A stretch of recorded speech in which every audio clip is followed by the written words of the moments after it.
Yeah, he is a badger. Can't deny that.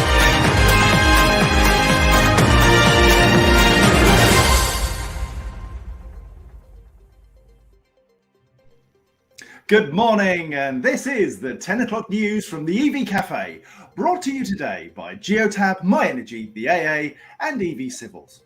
I'm John Curtis, and I'm still John Curtis. Today, we're joined by our news hounds, Paul and Sam, to get a cuppa. Buckle up as we dive into the very latest in sustainability news. But before that, something very strange happened yesterday when we were on site with Cox Automotive, and my jacket didn't quite feel right. Anyway, I've no idea why, and neither does Sarah Sloman. And hold on, we've got breaking news from consumer group Which. 3 out of 4 electric vehicle owners are unhappy with UK's public charging system.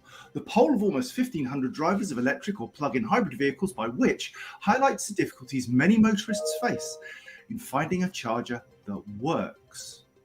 74% of respondents said they were dissatisfied with the charging infrastructure. 2 out of 5 reported finding a non-working charger. That's 40% for those of you good at maths, while 61% have suffered difficulties making payments. The vast majority of EV owners, 84%, who use public chargers, want the option to pay by contactless bank card. The survey also found almost 45% of those questioned estimated that the nearest public on-street charging point to their home is more than a 20-minute walk away. There you go, a double whammy. You get clean air and you get fitter. Anyway, moving on. Fabulously titled story now. The knickers are getting nicked. You didn't expect to get that on a Friday morning, did you? Vehicle thefts in England and Wales exceed 101,000 in 2021, according to the Home Office, more than twice those published by the DVLA earlier this year. It's a bit weird, isn't it? Anyway, further, less than 28% of stolen vehicles were ever recovered in 2021, compared to 80% in 2006. That's interesting. So all this additional technology and all this additional wherewithal, cameras and everything everywhere, less are being recovered. Interesting stuff. Now, apparently, if you put in some kind of stolen vehicle recovery system into your vehicle, the recovery rate is 95%. Paul, can I ask you, how do you protect your baby? I actually protect my baby with a Geotab device. I have Geotab devices in my vehicles, both actually, and they happen to be a sponsor, but that wasn't planned. But they give you immediate visibility of where your vehicle is at any time. So that is great news, and obviously you're then able to direct the police if they are so inclined, and sometimes they actually are inclined to go and nick the knickers. Thank you for repeating the headline. Thank you, Paul. Sam, what about you? How do you protect your gorgeous Tesla with personalized number plate? All right. Yeah, well, it's obviously well tracked as well.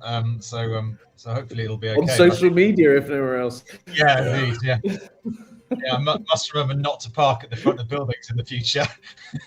Park around the back. Yeah, I think what's interesting about those statistics, John, is the amount that's being stolen and not recovered. And I do wonder whether that's because they're not being put back on the road in one piece. I wonder whether that's, are they being broken down into parts and ships of different countries in different mechanisms and then put back together or something of that nature, I wonder. But certainly it would appear, based on your statistics also, that the recovery rate is dramatically higher with the tracker. So get a Geotab unit, and then you'll be statistically significantly better off. Also, isn't the question one of the interesting questions? Are electric cars being stolen? Because obviously they have the inherent value of a battery. Not to give anybody any ideas, but you can't really sell an engine for quite the same value as you could sell a battery potentially on the open market. So I don't know. It'd be interesting to see what the stats per number per thousand electric vehicles on the road are versus the ones stolen. I can see a little business opportunity for you there, Paul. Anyway, moving on, HMRC recently published new advisory fuel rates for company car drivers claiming back fuel costs from their employer. Now, this is really interesting. The fuel reimbursement rates have increased by up to 3 pence per mile and they were raised similarly in June.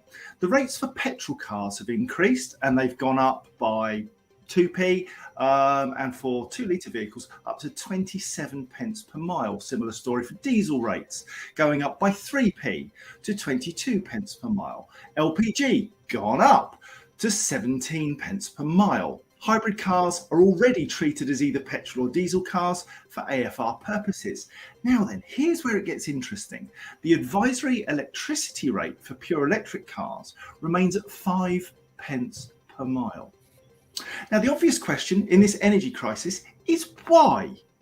Why are government rewarding people who are burning stuff and not rewarding those determined to do their bit towards net zero? Sam, that can't be right. Yeah, it's fracking ridiculous, isn't it? But then an awful lot is in the government at the moment.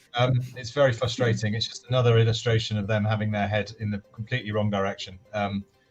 It wasn't right at 5 pence. It won't be right if it was 6 or 7 pence either, frankly, because there needs to be more provision and more apportionment for the way in which you charge and where you charge, because public charging is more expensive than at home. You know, and we've got time of use tariffs and all those other variables that create a very broad piece of maths, and I don't think anyone's quite worked that out just yet, certainly from a government perspective. But yeah, to reward and put prices up for the rates of the combustion engine wet fuels and not have any provision of increase for electricity for EVs is madness to me.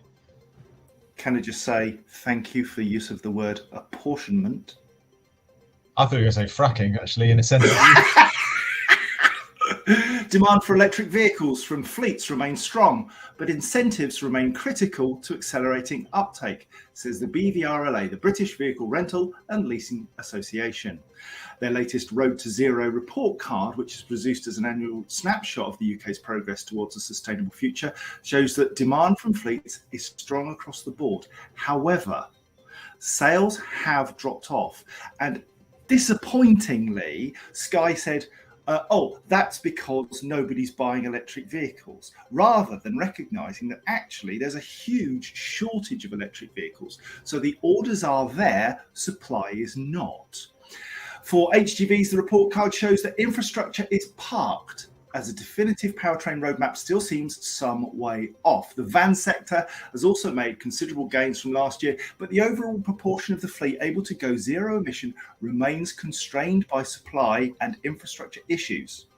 1.8% of the leased LCV market is made up of zero emission vehicles, up from 1%, so it's doubled pretty much in a year. That has seen the wider van park grow from 0.3 to 0.7% zero emission, showing the scope of opportunity for further progress. Paul, I use the V word. Seeing growth of zero emission vans has got to be a good thing, but clearly there's an awful lot still to be done. Yeah, there is an awful lot still to be done. And, you know, the BVRLA report card does help highlight some of the challenges. Again, we're still kind of awaiting a solution properly for van charging. I know there's talk of fleet hubs and things like that are beginning to surface, because the focus on truck charging and I noticed Sam's face sort of cringe as the truck element is parked. It's not quite parked. It's beginning to get into gear, but it's not. It's certainly not parked by any stretch. And if you go to the IAA, you'll see that. But the van park can grow. There isn't an awful lot of volume. There is talk that manufacturers are prioritizing batteries, which are used particularly in the Stellantis group, cross-purpose, you know, for cars and vans. They're more going into the cars because it's easier. That may be part of the case. We still have some charging issues to solve, and I think that's causing headaches, but many, many more could go electric that haven't already, and I think that's the education piece that we can help with, and others. He's good, you know. He stays on message. What about you, Sam? Any thoughts? Yeah, I mean, I'd echo Paul's comments, and actually I'd also echo some of Paul's narrative as well. I mean, I think one of the things which strikes a chord with me, and the reason why I shook my head when it's parked in terms of EV infrastructure, it's not parked at all. There is a tremendous amount going on. It's just you can't see it yet, but it's coming. And some of the narrative needs to be, it's coming, guys. We're building it, not just who I represent, but the wider industry. It is starting to build, and we need more and more people to start to push in the same direction.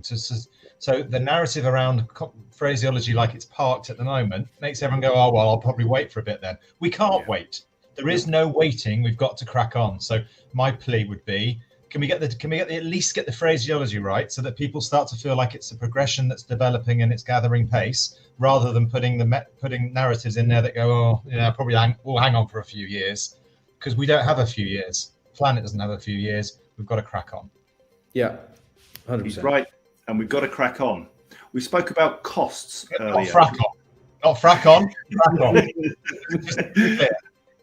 The cost of charging an electric vehicle at home on a standard variable tariff is set to increase by around 20% this winter.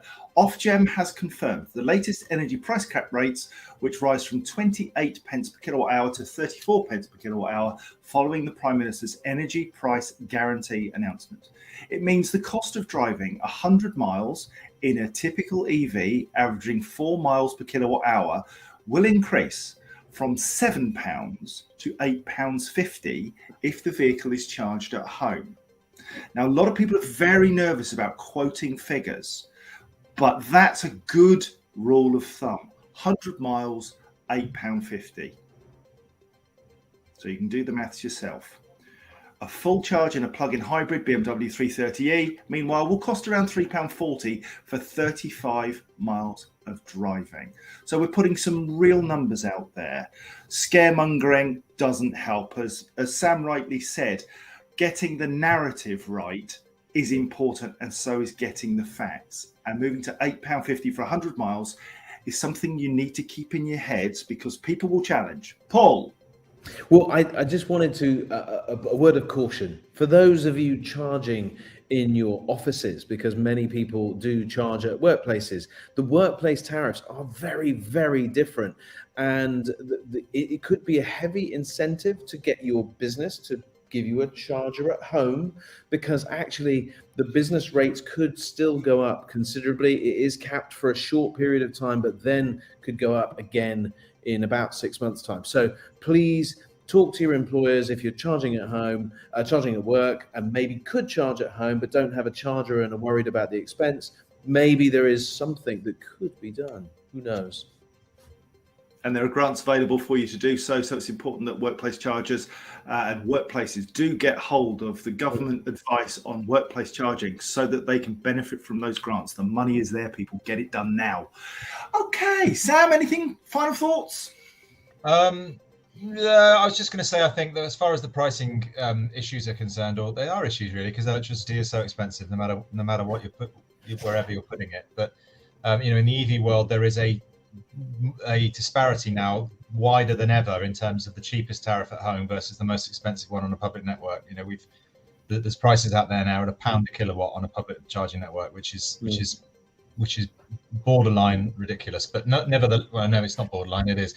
But nevertheless, there's market forces driving that, and so the difference between 7 pence and £1 for the same actual thing, is probably where we're at in terms of cost. So that's not ideal for our industry, but it will improve. Electricity costs will come down. It's still cheaper to run than a diesel or a petrol equivalent.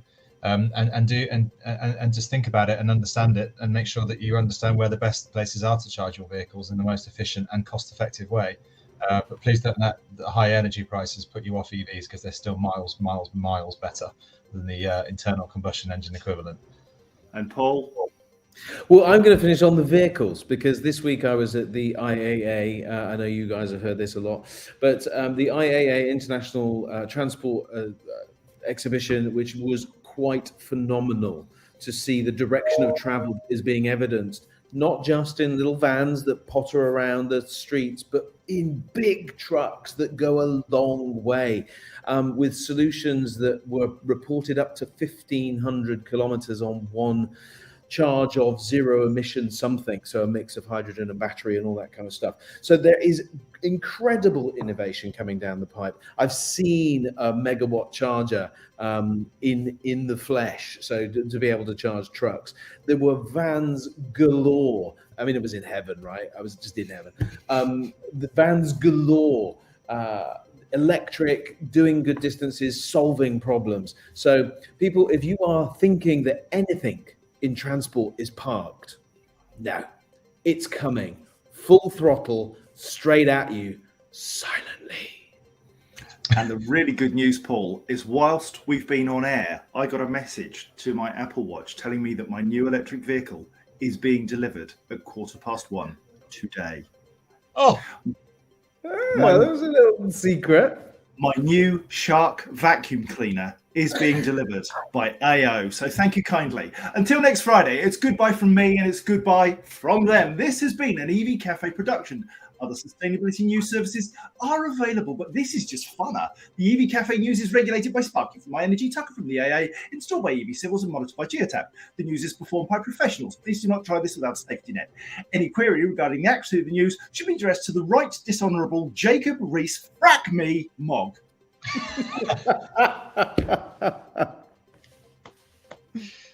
good job, Mr. Curtis. The village idiot.